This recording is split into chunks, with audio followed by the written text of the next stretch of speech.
that we are as intense or as involved meaningfully in life. It's just that we do it differently. Let's give each other enough space. I laugh till I cry. People handle death in life differently. It doesn't make them careless. In 1 Timothy, it says that he who does not care for his own family is worse than an infidel. One of the things that I learned about life is that immediately after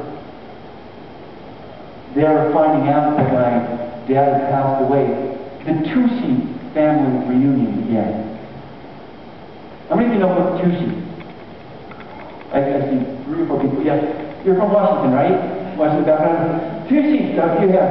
Tucci's the big town outside of Gardena where my mom lived.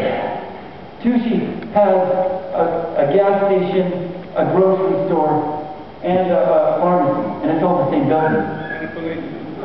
And a police department. No, I don't think they have a police department. They rely on state police.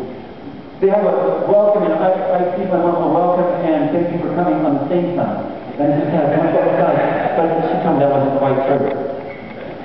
My mom lived in the county. She actually grew up in Gardena, but we call it Tucci. And in Tucci, where she lived, virtually everybody was a relative.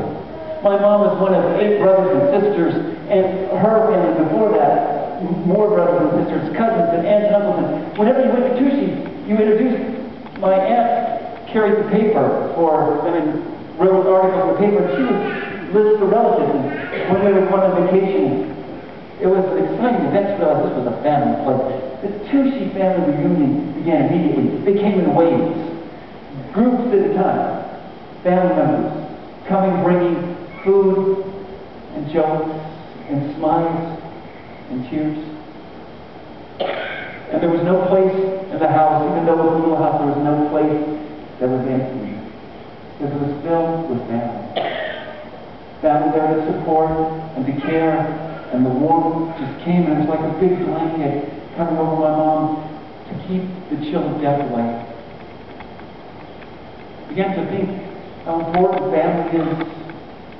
For us, we lived miles away, and our church was our family, and they showed us the same support. Our elders refused to let me preach for 2 weeks. They said, Pastor, you need time off. And you're not going to preach. We're just not going to let you.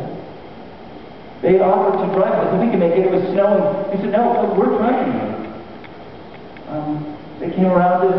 They gave us food for about 2 weeks, saying, you have other things to do. They just smothered us with love. Isn't that what family's about? We need each other. One of the things we have to learn in the face of those difficulties in life is to recognize the thing that we have here is those relationships with each other, to count on, to hold us during the difficult times. I praise God for those relationships. Let's not take them for granted. Let's use them to support each other. Let's tune in to people's needs around us. People who are hurting and struggling. It's amazing how much that means. During the time, I knew systematically in my mind as a preacher the theology of death, what we believe. But it's different when you look at it from what it means in your relationship with someone who's died. It's in that context that I want to share with you a little bit about things not to say. These are things that were said to me. I can't feel sad for you because he's not hurting anymore.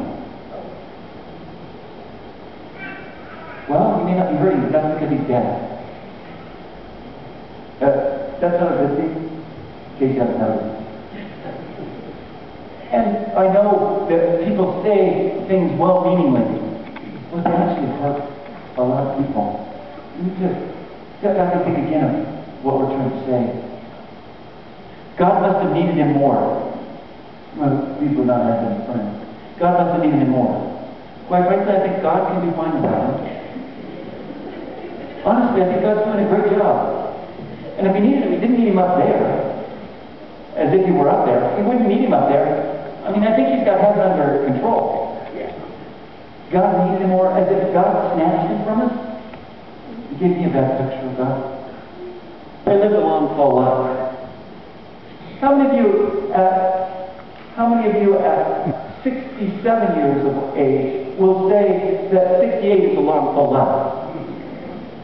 How many of you after 68 say you've lived enough? Just take me. I've lived a nice full life. 68, it's not. What's a nice full life? How many of you are 15 years of age? How many of you are 15 years of age or younger?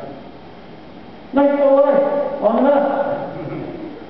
Or who makes the call? Who decides that's long enough? And why in eternity? I wasn't telling you.